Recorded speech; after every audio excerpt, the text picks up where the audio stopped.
আমি এখন আছি ঢাকা শাহজালাল আন্তর্জাতিক বিমানবন্দরে। যথারীতি ইমিগ্রেশন শেষ করে আমি এখন প্রবেশ করছি বলাকা লঞ্চের দিকে। যেহেতু আমার একটি ক্রেডিট কার্ড আছে, তাই আমি রাতের খাবারটা বলাকা লঞ্চে সেরে নিব। আর আজকের ফ্লাইটটি আমার চায়না সাউদার্ন এয়ারলাইন্সে। ঢাকা থেকে চায়না সাউদার্ন এয়ারলাইন্সে গুয়াঞ্জু পৌঁছতে আমার সময় লাগবে প্রায় 3.5 ঘন্টার মতো। ঢাকা থেকে গুয়াঞ্জুর দূরত্ব 2340 কিলোমিটার, যা যেতে আমার সময় লাগবে প্রায় 3.5 ঘন্টা।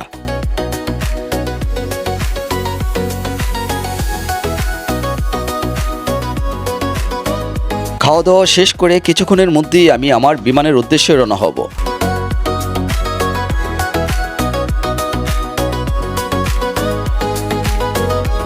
যথারীতি আমি এখন বিমানের ভিতরে আছি। এখনই আমাদের ফ্লাইটটি ছেড়ে দেবে। ঢাকা থেকে গুয়াঞ্জু যাওয়ার পথে আমাদেরকে একাধিকবার খাবার দিয়েছে। ঢাকা থেকে যখন আমি রওনা হয়েছি তখন ছিল রাত, আর এখন আমি গুয়াঞ্জু এয়ারপোর্টটিতে চলে আসছি। এখন অলরেডি রাত শেষ হয়ে সকাল হয়ে গেছে।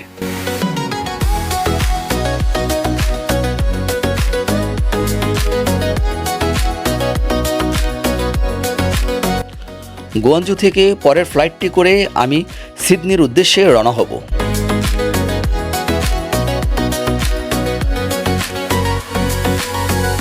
সকালবেলা সূর্য উদয় এবং রানওয়েতে বিমান ওঠানামাটা বেশ ভালো লাগছিল।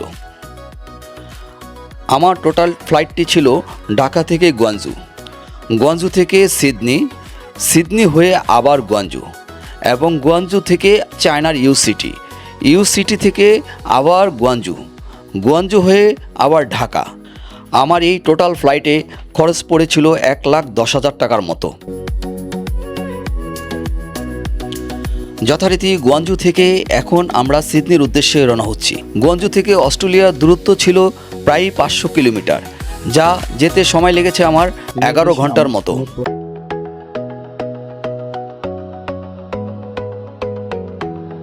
আমি এখন অস্ট্রেলিয়াতে চলে আসছি।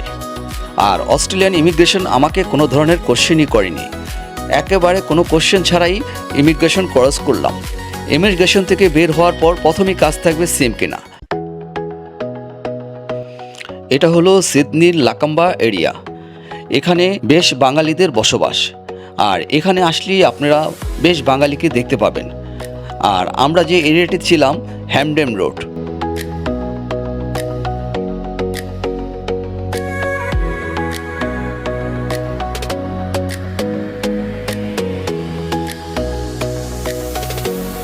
লাকাম্বা এরিয়াতে একটি মার্কেট আছে, যেখানে বাংলাদেশি শাক সবজি ফল মূল সব কিছুই পেয়ে যাবেন। এখানে এসে আমি আশ্চর্য হলাম। আমার কাছে মনে হয়েছে এখানকার 95% লোকই বাংলাদেশি, এবং এখানে বাংলাদেশি শাক সবজি সব পাওয়া যাচ্ছে। বিশেষ করে বাংলাদেশি নামগুলো এখানে খুব চোখে পড়ছে। এখানে আসলে মনে হবে যে আপনি একেবারেই বাংলাদেশে আছেন, আপনি দেশের বাইরে কোনো জায়গায় আছেন এটা বোঝার কোনো উপায়ই নেই। আমি এখন রওনা হয়েছি অস্ট্রেলিয়ার সিডনির হ্যামডেন রোডের লাকাম্বা এরিয়া থেকে। আমি এখন যাচ্ছি অপেরা হাউজের উদ্দেশ্যে। লাকাম্বা এরিয়াতে একটি ট্রেন স্টেশন ছিল, এই স্টেশনটি বর্তমানে কাজ চলছে। সেই কারণে এখন আমরা ফ্রি কিছু বাস আছে, সেই বাসগুলোতে করে আমরা এখন রওনা হব সিগনামের উদ্দেশ্যে। সিগনাম থেকে ট্রেনে করে আমরা চলে যাব সেই অপেরা হাউজের উদ্দেশ্যে।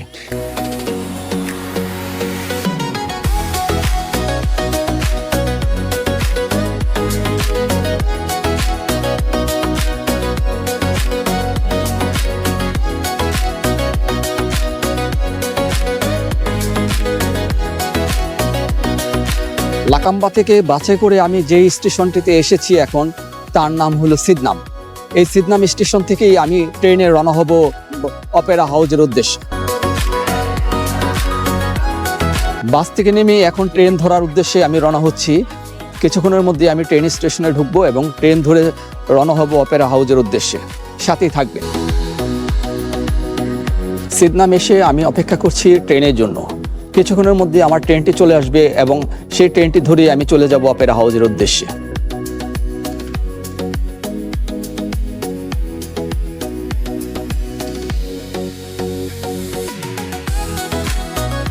আমরা এখন যে ট্রেনটিতে আছি, ট্রেনটি দেখতে বেশ সুন্দর ছিল। সবচেয়ে বেশি ভালো লেগেছে সিট সোয়াইপিং বিষয়টা।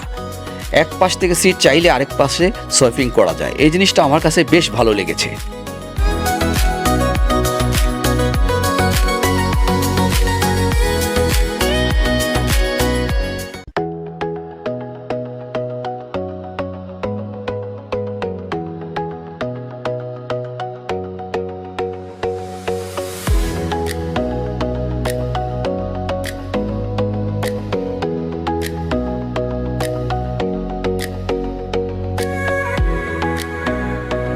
সিদনাম থেকে মার্টিন প্লেস আসতে আমার সময় লেগেছে প্রায় 15 থেকে 20 মিনিটের মতো।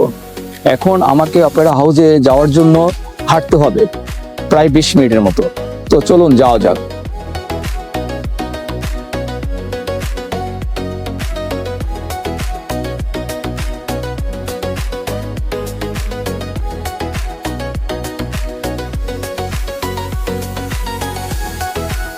এই স্টেশনটি সম্ভবত আমার ধারণা মাটির 8 তলা নিচে ছিল।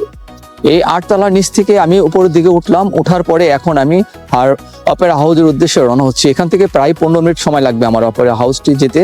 তো আমার হাঁটা শুরু করলাম। আমি আমার মোবাইলে গুগল ম্যাপে অপেরা হাউসের লোকেশনটি সিলেক্ট করে নিলাম। আমি এখন এই লোকেশনটি দেখেই অপেরা হাউজের উদ্দেশ্যে রওনা হব। তো লোকেশন আমাকে যেদিকে নিয়ে যায় আমি সেই লোকেশন দেখেই অপেরা হাউসের দিকে রওনা হব।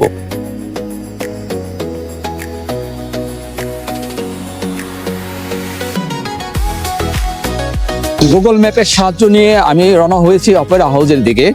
গুগল ম্যাপ আমাকে যেদিকে দেখাচ্ছে আমি সেদিকে যাচ্ছি।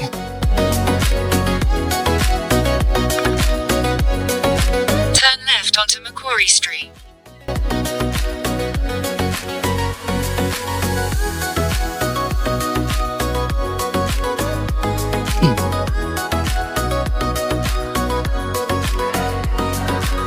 এখানে যে ট্যুর বাসগুলো দেখতে পাচ্ছেন, সেই বাসগুলোতে করেও আপনি চাইলে সারাদিন ঘুরতে পারবেন।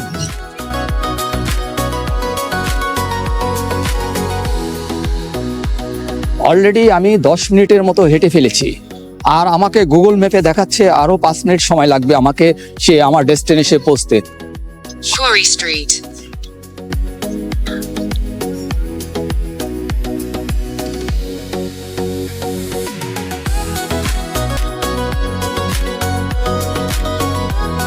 ফাইনালি আমার মূল ডেস্টিনেশনে আমি চলে আসছি। আমার আসতে সময় লেগেছে প্রায় 15 মিনিটের মতো সময়। অলরেডি আমি যেখানে আসব সেই ডেস্টিনেশন সেখানে চলে আসছি। এখানে আরও আমার জন্য অপেক্ষা করবে আরও কিছু লোক। তারা আসলে আমরা এখান থেকে একবারে রওনা হব। আর সিডনির মধ্যে সব থেকে ফেমাস হচ্ছে অপেরা হাউস অ্যান্ড হারবার ব্রিজটা। আর আমরা সেই অপেরা হাউসটির সামনে এখন যাচ্ছি। অস্ট্রেলিয়া বলতে আমরা এই অপেরা হাউসটিকে বুঝে থাকি। আজকে এই অপেরা হাউসটির সামনে দেখবো, সরাসরি দেখবো। অনুভূতি বেশ ভালো লাগছে। তো দেখতে কেমন লাগে, ছবি আর বাস্তবতার মধ্যে ডিফারেন্সটা কেমন আপনাদেরকে আমিও দেখছি এবং আপনাদেরকেও দেখাবো। আশা করি ভালো লাগবে, সাথে থাকবেন।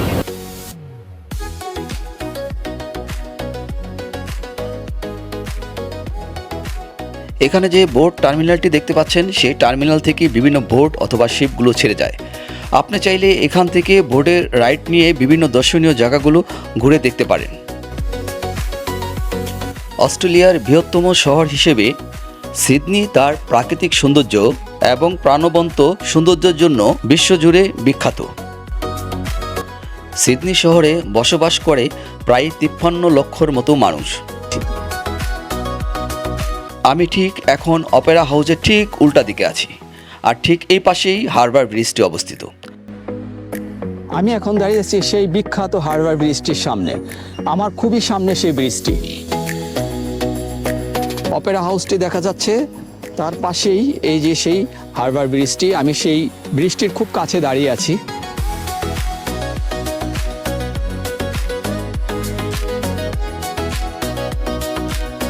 অস্ট্রেলিয়ার সিডনির হারবার ব্রিজটি সিডনি শহরের সবচেয়ে গুরুত্বপূর্ণ একটি ল্যান্ডমার্ক। 1932 সালে নির্মিত এই সেতুটি 1149 মিটার দীর্ঘ এবং এটি শহরের কেন্দ্রের সাথে উত্তর তীরের সংযোগ স্থাপন করে।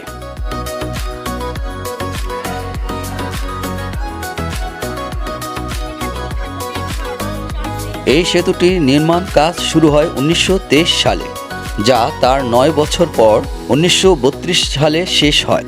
এই ব্রিজটির প্রধান নকশাকার ছিলেন ডক্টর জন জেসি ব্র্যাকফিল্ড। এই ব্রিজটির নির্মাণ খরচ ছিল প্রায় 10 মিলিয়ন পাউন্ড।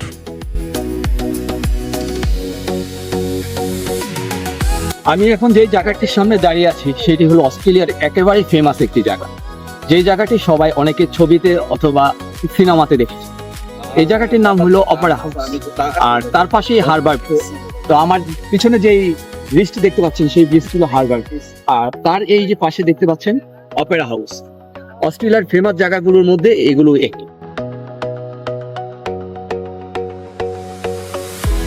অপেরা হাউসটির নকশা করেছিল জন ডডজন। 1959 সালে 2 মার্চ, যার প্রায় 14 বছর পর 1973 সালের 20 অক্টোবর রানী দ্বিতীয় এলিজাবেথ এটি আনুষ্ঠানিকভাবে উদ্বোধন করেন।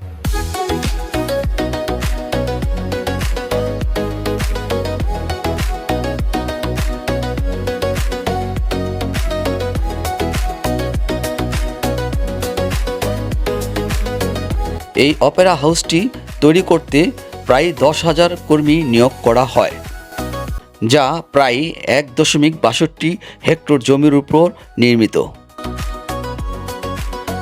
আমরা এখন যেই জায়গাটিতে হাঁটছি সেটি হচ্ছে অপেরা হাউসের ঠিক উল্টা পাশে। পিছন দিয়ে এই রাস্তা দিয়ে অপেরা হাউস থেকে ঘুরে বের হওয়া যায়। অপেরা হাউসের ছাদ তৈরি করতে প্রায় 10 লাখ টাইলস ব্যবহার করা হয়। স্থাপনাটির ভিতরে রয়েছে 2679 সিটের কনসার্ট হল,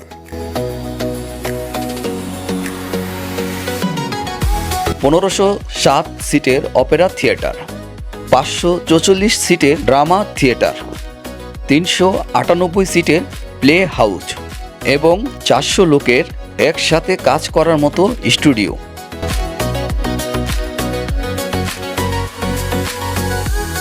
অপেরা হাউসের পাশেই ছিল সুন্দর একটি পার্ক, যেই পার্কটি দেখতে বেশ সুন্দর ছিল এবং প্রচুর পরিমাণে ফুল ফুটে রয়েছে, দেখতে বেশ ভালো লাগছিল।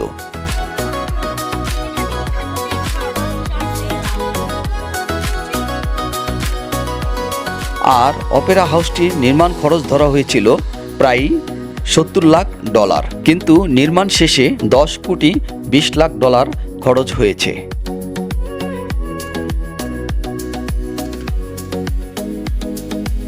আর এই অপেরা হাউসটিতে বছরে প্রায় 80 লাখ মানুষ পরিদর্শন করতে আসে।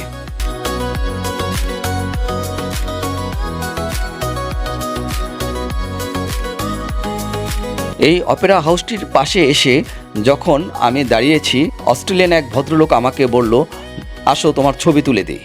তো এই বিষয়টা আমার কাছে খুব ভালো লেগেছে। সে দেখতে পাচ্ছে যে আমি একা দাঁড়িয়ে আছি, তো সে আমাকে খুব সুন্দর করে ছবি তুলে দিয়েছে। এই জিনিসটা আমার খুব ভালো লেগেছে।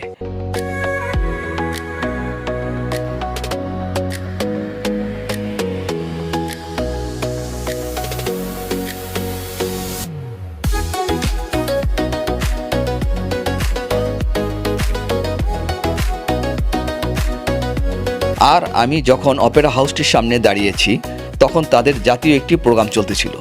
সেই প্রোগ্রামটি খুব মনোযোগ দিয়ে দেখেছি, বেশ ভালো লেগেছে।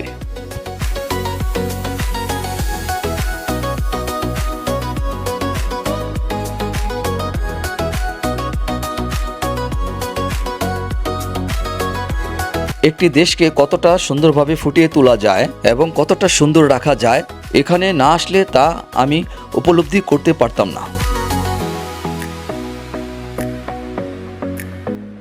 অস্ট্রেলিয়ার সিডনির অপেরা হাউস থেকে আপনাদেরকে জানাচ্ছি স্বাগত।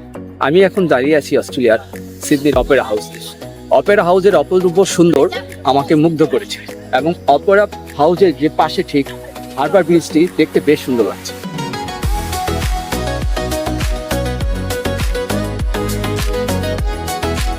ছবিতে এখন যাকে দেখতে পাচ্ছেন তার নাম হলো নাহিন খান। সে হলো আমার কাজিনের হাজব্যান্ড। আর অস্ট্রেলিয়া ট্যুরে সে আমাকে বেশ সময় দিয়েছে, সুন্দর সুন্দর জায়গা ঘুরিয়েছে এবং নাইমকে অসংখ্য ধন্যবাদ।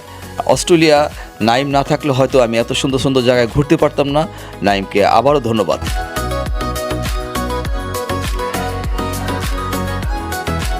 আজকের মতো সিডনি অপেরা হাউসের ব্লগটি এখানেই শেষ করছি। নতুন আরেকটি ব্লগে আপনাদের সাথে দেখা হবে। আশা করি আপনারা আমাদের ভিডিওগুলো দেখবেন, সাবস্ক্রাইব করবেন, আমাদের সাথেই থাকবেন নতুন নতুন ভিডিও পেতে। ধন্যবাদ সবাইকে।